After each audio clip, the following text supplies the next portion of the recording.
So how'd you get started in music, man? Was it something, were you in chorus class in school?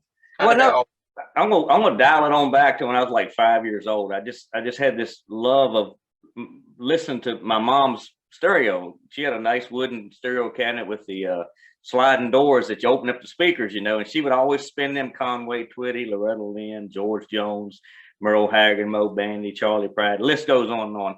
I just fell in love with that sound, and it just kind of intrigued me. So I tell everybody that's how I cut my teeth on country music. But really, how that happened was I was being mean one day, and my mom took that away from me. So I retaliated by lifting up the wooden thing and bit my teeth right down on the wooden stereo cabinet. Oh no. So Uh-oh. so I left my mark, and so she gave me the stereo cabinet. So I have it as a memorabilia. So that's kind of how I got started, just listening. And then I got into school and start in the drumming. I started as a drummer, and then all through high school, I was completely into the music business, and then it just kind of evolved after that. So Now, did you go to William Monroe as well? You went to William Monroe, and under the direction of Gary Stein, he was the band leader. So I wasn't on the football field. I was mainly in the stands doing the band stuff. Right, lot safer. That's all right. Yeah. And your head injuries. Yeah. You don't have to worry about head injuries. No. No CTE in band, man. No. Just maybe lose my hearing for the loud noise. Maybe, I don't know. That's all right. They can fix that. That's easier to fix than CTE. That's true. You just pop in some hearing aids. Good to Yeah. go. But when I was 17, that's when I really got my first band opportunity. I had somebody call me to be in a band, and I was drumming. Didn't think anything about singing or writing music at the time. I just wanted to be in a band. I was 17, young, and just ready to hit the road. So I did that for a year, and then I wasn't happy. I just was unsettled. I wanted my own band. So then I left that band, formed my own band, did that for 4 or 5 years, and I still wasn't, I wasn't excited about what I was doing till I met this guy in Richmond. I was playing a club one night in Richmond, and he was from Nashville. He was a piano player. And he told me I needed to trade my drumsticks for a guitar pick and get up front and start singing, because he said I was a great singer. Good drummer too, but they need to see me up front. So I waited another year after that, and I transformed into fronting my band, and the rest is history.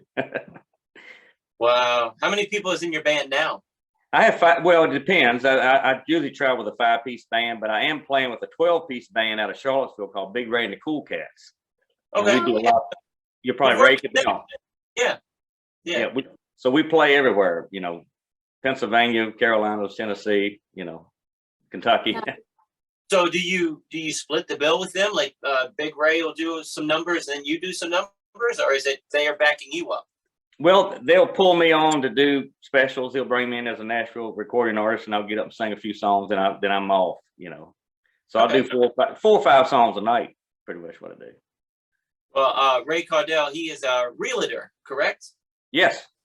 But we've done like millionaire shows locally within 100 miles, and you'll see him show up. I mean, people love that big band sound with Ray Cardell at those, especially those gala events, man. Yeah, so he's doing really good with that.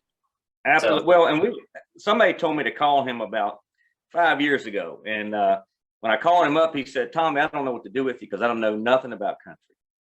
Then all of a sudden, he started getting requests for country. So he called me up and said, "Hey, I got an idea. Let's get a cup of coffee. I know you got your own band thing, but you can still probably make that work. But I want to pull you in and use you some." So that's how that got started. And then he saw how the crowd was reacting to me. So then he was like, "I want to pull you on full time." So I do a lot of stuff with him. wow, that's great. Yeah. So mostly full time with him, and then in between when I'm not with him, I'm booking my own stuff. Yeah. Well, that was another question I had. Do you do most of your own booking, or do you have agents that call you out as well? It's kind of both. Ray acts as my agent. He'll call me up and say, "Hey, the Homestead wants you for the weekend for a solo or whatever gig, country gig with a full band," and he'll send me wherever if he gets a call for just country. Then I get a lot of stuff online. I'm on some online sites that I get requests all the time. The problem is I'm booked most time, but when they come in, I'm already booked doing something. So, which is a good thing. Right. Absolutely. I hate it. I want to do them all. It kills me when she has to turn them down because you can't do it. And can they change the date? Can that show change the time a little bit to make that one? I want to do them all, man. No, you can't. That's just the way it is. If you love what you're doing, though. Yeah. Yeah, I got a call today, Bristol, Virginia, and I'm trying to figure out how to make it work. And I'm just like, I'm trying to juggle, but you know, it probably won't be able to do it. So. Yeah. Golly. Yep. Sometimes you just can't make them all. But you know, we always do the first come first serve thing. So if somebody's already booked, no matter if it's a bigger gig that wants us, it's like, well, we've already signed a contract with this one. We can't go back. You know, I know there's people that drop the smaller gigs for the bigger gigs, but I don't know. We just try and be fair.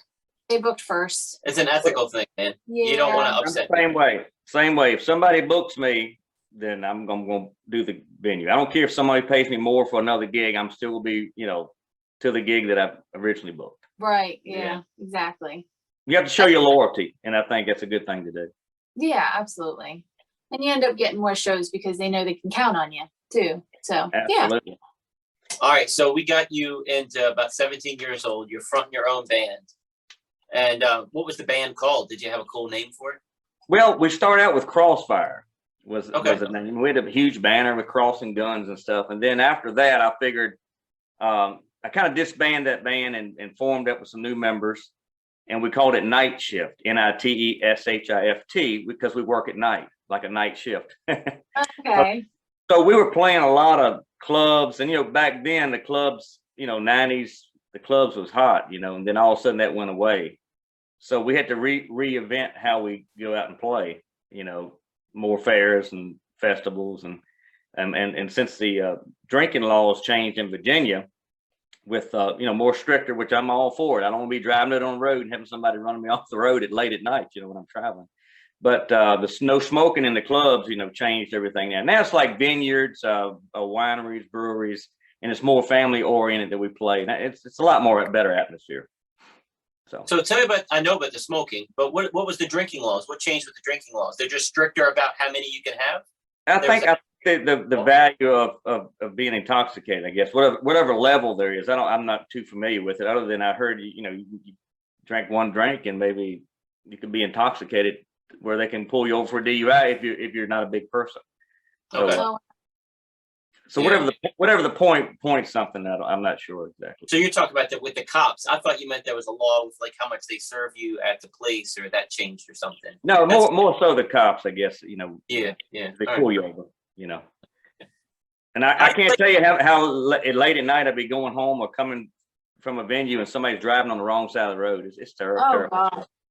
You know. I mean, yeah, Yeah. we're coming home at 2, 3 in the morning, and the RV and the trailer, and people just flying by us, and it's like we're doing the speed limit. We're doing 5 over the speed limit. Yeah. It's crazy. And then I'm in the RV, and people are passing me on double lane roads, on back roads, and it's like we almost had a wreck the other day. Oh yeah. The guy went around us and he wasn't supposed to because it was solid lines, and he went around and there was a truck coming. That truck like went off the road. Woo! It was a close one. Natalie and I talked about it for a while because we're like, that truck had nothing to do with our situation and that guy's, but it messed up that dude's day too, because Yeah. he probably had to change his underwear because it was bad. Oh Yeah. my God. Yeah. But nobody likes to you to merge in an RV. They don't. I'm pulling a trailer with an RV, so they Right. think I'm going slow. I Yeah. can go speed limit. Just give me a chance. Watch, I can do it. Yeah, it's Just gotta get there first. Absolutely. not Grandpa driving it. It's me.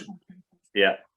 So what are you pulling? How much equipment do you have to carry? Well, I usually, I've gotten smarter since I've gotten older. So when I book a show, I contract my sound out, so I don't have to touch it. So it's there when I get there, and it's set up, and when I'm done, I leave. I don't mess with sound equipment anymore.